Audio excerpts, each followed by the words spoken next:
Minute की करते हैं शुरुआत। मैं हूं बरखा शर्मा। पश्चिम बंगाल के राज्यपाल जगदीप धनखड़ ने राज्य की कानून व्यवस्था पर केंद्र को रिपोर्ट भेजी है। रिपोर्ट में कहा गया कि किस तरह से कानून और यहां पर कानून व्यवस्था की धज्जियां उड़ाई गई हैं। घटना हुई वो पूरी रणनीति के तहत थी। प्रदेश में कानून व्यवस्था की स्थिति काफी खराब। रिपोर्ट के बाद एमएचए ने डीजीपी और मुख्य सचिव को तलब किया। 14 दिसंबर को होना होगा पेश।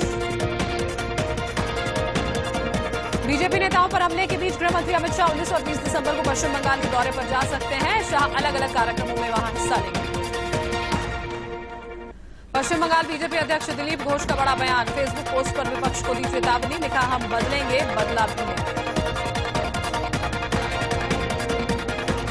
नड्डा के काफिले पर हुए हमले को लेकर बंगाल पुलिस का बयान। शरारती तत्वों ने काफिले पर फेंके पत्थर, सभी सुरक्षित। कैलाश विजयवर्गीय ने कहा कि पुलिस की मौजूदगी में गुंडों ने हमला किया, हाथ में हुआ फ्रैक्चर। पश्चिम बंगाल के राज्यपाल जगदीप धनखड़ ने कहा, अराजकता की घटना से चिंतित हूं, डीजीपी को किया था अलर्ट। केंद्रीय गृह मंत्री अमित शाह ने ट्वीट कर हमले की निंदा की और कहा कि हमले को गंभीरता से ले रही है केंद्र सरकार। जेपी नड्डा ने ममता सरकार को उखाड़ फेंकने की अपील की और कहा, ममता बनर्जी को प्रशासन का आइडिया नहीं। बंगाल में नड्डा पर हमले के बाद मुंबई में बीजेपी का विरोध प्रदर्शन। बीजेपी नेता राम कदम की अगुवाई में दिखाए गए काले झंडे। ममता के पोस्टर पर भी पोती काले। बंगाल की लड़ाई दिल्ली तक पहुंची। ममता बनर्जी के सांसद भतीजे अभिषेक बनर्जी के आवास की दीवार पर काले पोती गए।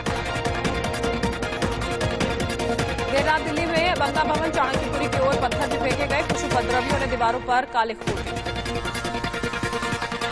दिल्ली पुलिस ने कहा, टीएमसी की ओर से घटना की कोई शिकायत नहीं। वीडियो वायरल होने पर अभिषेक के घर पहुंची पुलिस और दीवारों को पेंट किया। मामले में पुलिस ने 4 आरोपियों को गिरफ्तार किया है। किसान नेता राकेश टिकैत का बयान, कोई नेता नहीं गया सुप्रीम कोर्ट की चौखट। सिंघू बॉर्डर की रेड लाइट पर धरने पर बैठे किसानों के खिलाफ पुलिस ने एफआईआर दर्ज की। किसानों पर सोशल डिस्टेंसिंग का पालन न करने, ज्यादा भीड़ इकट्ठा होने समेत अन्य धाराओं के तहत केस दर्ज किया गया है। किसान आंदोलन का आज 16वां दिन है। सिंघू बॉर्डर पर किसान संगठन आज दोपहर 2 बजे बैठक करेंगे। अपना आंदोलन तेज करने की तैयारी में किसान। कल देश भर के टोल प्लाजा फ्री करेंगे किसान।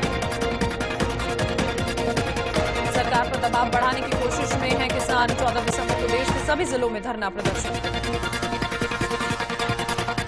किसानों का केंद्र सरकार पर आरोप, सरकार अन्नदाताओं से संघर्ष के मूड में। किसान नेता राकेश टिकैत ने फिर कहा, कानून यहां पर नहीं है। 15 में से 12 मांगों पर केंद्र सहमत है। किसानों का यह कहना था कि इस कानून को वापस लिया जाना चाहिए। टिकैत ने कहा, किसानों ने एमएसपी पर एक कानून मांगा था। सरकार अध्यादेश से 3 कानून ले आई। दिल्ली बॉर्डर पर अपनी मांगों पर अड़े हैं किसान। कहा, हमारा शांतिपूर्ण विरोध जो है वो जारी रहेगा। कृषि मंत्री नरेंद्र सिंह तोमर ने किसानों से साफ कहा, कृषि क्षेत्र के विकास के लिए बताए गए 3 कानून वापस नहीं होंगे। किसानों की हर शंका का समाधान करने को सरकार तैयार। तोमर ने कहा, आंदोलन छोड़े, सरकार से बात करें। बिना बहस कानून लाने के आरोपों पर सरकार की सफाई। कृषि मंत्री ने कहा, 4 घंटे बहस के बाद पारित हुए बिल। सभी सांसदों ने रखे अपने विचार। दुमका ट्रेजेडी केस में लालू यादव की बेल एप्लीकेशन पर आज राज्य हाईकोर्ट में सुनवाई होगी। लालू यादव फिलहाल रिम्स में अपना इलाज करा रहे हैं। यूपी के सीएम योगी का आजमगढ़ दौरा हुआ रद्द। खराब मौसम की वजह से टला कार्यक्रम। गोरखपुर लिंक एक्सप्रेसवे निर्माण कार्य की प्रगति की समीक्षा करने वाले थे योगी। समय पर काम निपटाने पर सरकार का जोर। तेलंगाना के सीएम के चंद्रशेखर राव आज दिल्ली जाएंगे। केसीआर का 3 दिनों का होगा दौरा। जम्मू कश्मीर में डीडीसी चुनाव के 5वें फेज में बंपर वोटिंग हुई। कड़ाके की ठंड में भी 51% वोट पड़े। पीएम मोदी आज अंतर्राष्ट्रीय भारतीय महोत्सव 2020 को संबोधित करेंगे। पीएम कार्यक्रम में वीडियो कॉन्फ्रेंसिंग के जरिए जुड़ेंगे। पीएम मोदी और उज्बेकिस्तान के राष्ट्रपति के बीच आज वर्चुअल बैठक होगी। द्विपक्षीय सहयोग समेत कई मुद्दों पर होगी बात। कर्नाटक में निजी ओपीडी भी सुबह 9 से शाम 6 बजे तक बंद रहेंगे। डॉक्टर्स के सभी संगठन करेंगे इंडियन मेडिकल एसोसिएशन के आह्वान पर डॉक्टर्स की आज हड़ताल है। सुबह 6 से शाम 6 बजे तक नहीं होगा इलाज। आयुर्वेद के डॉक्टर्स को सर्जरी करने की छूट मिलने के खिलाफ हड़ताल पर डॉक्टर। आईएमए ने कहा मेक्सोपैथी को मिलेगा बढ़ावा।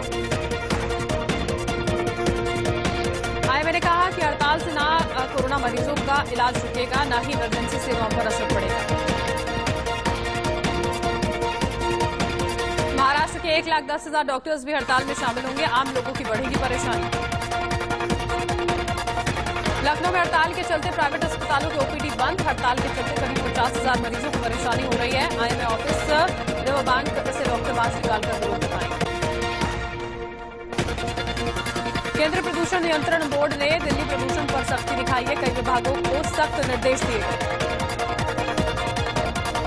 सीपीसीबी ने निर्देश जारी कर कहा कि अपने अपने निर्माण स्थलों पर धूल प्रबंधन के लिए कड़े कदम उठाए जाएं।